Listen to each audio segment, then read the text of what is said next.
Hey guys, how's it going? Gilly here from the Retro Oasis with a review of the NYXI Joy-Cons for Nintendo Switch that can also be used as an external controller and have some cool extra features. Let's get to it. Welcome to the Oasis.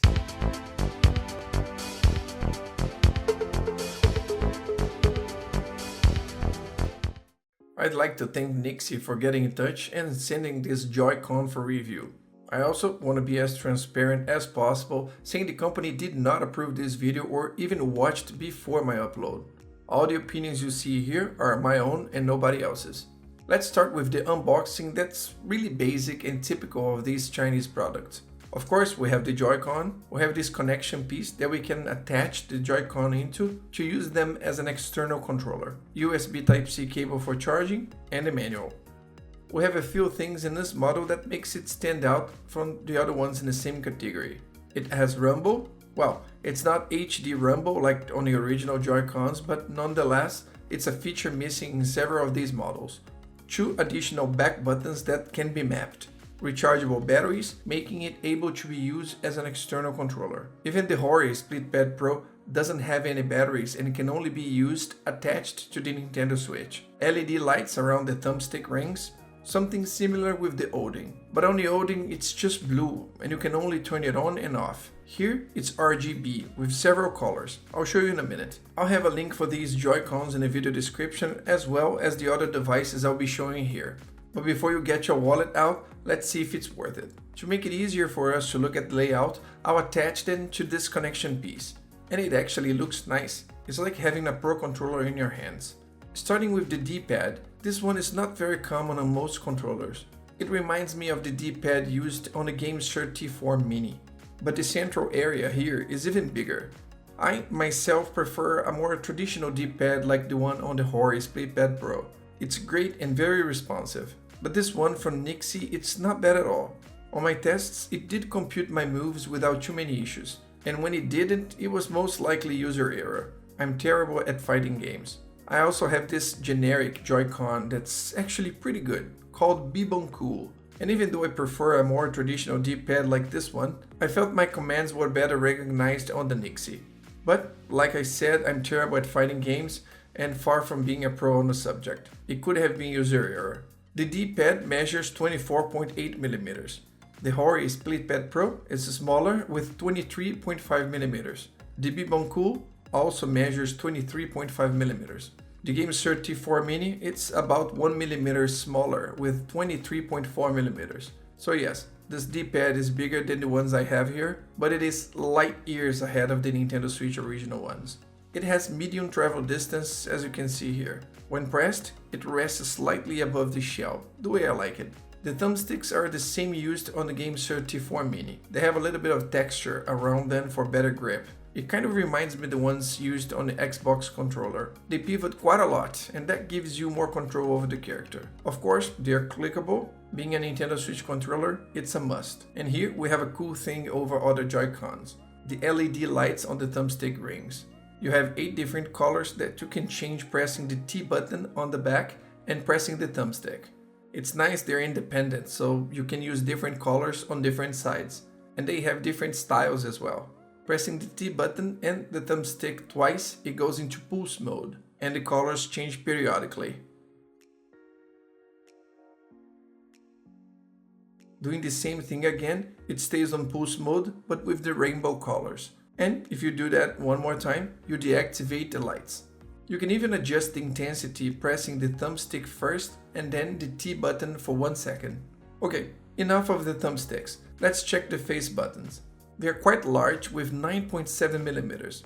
The Hori SplitPad Pro is a hair bigger with 9.8mm. It's console size level like the Xbox controller with 10mm. Since this Joy-Con is way bigger than the original from Nintendo, I think 9.7mm is a good size for them. They have a very good amount of travel, and when pressed, like the D-pad, they rest slightly above the shell. The shoulder buttons are similar to the GameSir T4 Mini. Not the same like the thumbsticks, just similar. And just like the GameSir, they have a very long travel distance for this type of button. Too bad the ZL and ZR are not analog. It would be another plus point for NYXI. On the back, we have these two extra buttons, 3L and 3R, that can be mapped to a button on the respective Joy-Con. It means that we can only map this button here with buttons from this right Joy-Con. To customize, just press the M button and then the button you want to map. When you feel the vibration, it means that the mapping was done successfully. I'm a big fan of extra buttons on the back. They make the controller much more versatile. The advantage of the Uncool here is that it has 4 extra buttons in the back. Very nice. This is one of the reasons that the Steam Deck is one of my favorite consoles. I always make good use of the 4 extra buttons. And one more feature we have here is the Turbo mode, which can be activated with the T button on the back. You need to leave it pressed and then press the key you want to activate the turbo function to. As you can hear, the turbo is activated. You can tell by the noise. If you do the same process a second time, it activates the auto turbo, where the chosen button is permanently on turbo, even if your finger is not on it. And if you do the process for the third time, it disables the turbo function completely. Well, since we talked about some of the functions and features, let's talk a little bit about build quality. It's pretty solid compared to other Chinese controllers in the same category. The front here is smooth and matte.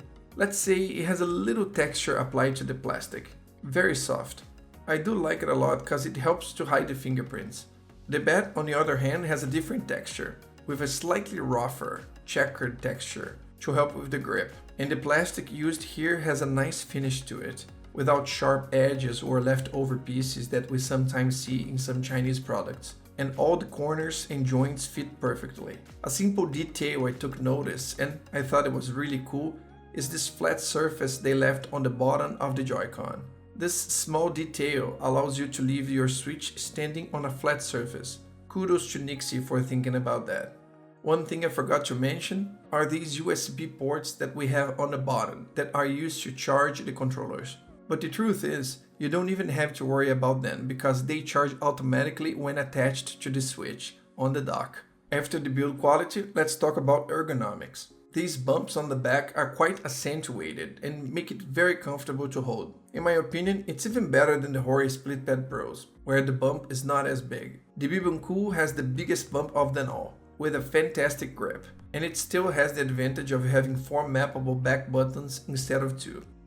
Between these two models, it's difficult to choose which one is the best, cause both are excellent and infinitely better than the original Joy-Cons, but I'm slightly inclined to choose the NYXI for this area over here. It is a little more curved. On the Uncool, it's straighter. I think on the NYXI model my hands fit more naturally. As for the size, here it is side by side with the Hori Split Pad Pro, here with the Uncool, with the original Joy-Cons, next to the NYXI Pro, and finally with the Steam Deck. I have content on the channel about the NYXI Pro and the Steam Deck, so if you like games and handheld devices, consider subscribing and hitting the bell to get notifications about future videos.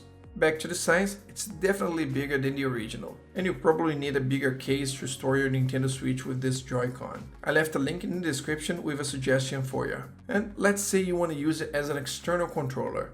How wonderful, you don't have to do anything. Once you have connected these Joy-Cons to your Switch, they are paired automatically. After detaching from the console and connecting to the bar, just press the screenshot and home button for 2 seconds and it will automatically connect to your Switch. Very practical indeed. And the last thing I want to show you is the gyro function. It's a feature we normally don't find in other controllers like the Hori Split Pad Pro. And despite being present in this Joy-Con, the performance could be better. It's a little weird. You can use up and down, no problems, but it's not very fluid when I move left and right. The Uncool, which is a little cheaper, has a gyroscope that works perfectly. I think it's important to keep this in mind if the gyro function is important to you. And the verdict: NYXI's Joy-Cons offer great features for a reasonable price.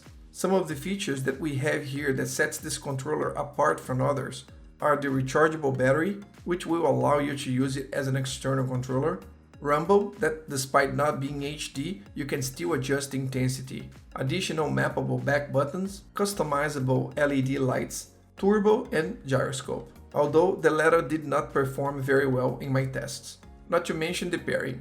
Once you physically connect them to your Nintendo Switch once, you won't need to do any extra pairing when you remove them. An alternative would be the Hori SplitPad Pro, which has also very good build quality and turbo function, but it has no internal battery, cannot be used externally, has no rumble and no gyroscope. Another option I showed in this video is the Bibon Cool, being a little cheaper and still with great features such as turbo function, awesome ergonomics, 4 mappable back buttons, and a gyroscope with excellent performance. But it's worth mentioning I found the D-pad a little weird for fighting games, and it lacks rumble and a battery, thus making it impossible to use as an external controller. So if you like the NYXI Joy-Cons, I left the link in the description for you, as well as the other devices I showed in this video. And if this video was useful to you in any way, don't forget to leave a like before you go and consider subscribing for more content like that. Once again, Gilly here from the Retro Oasis. Thanks for watching and I'll see you soon.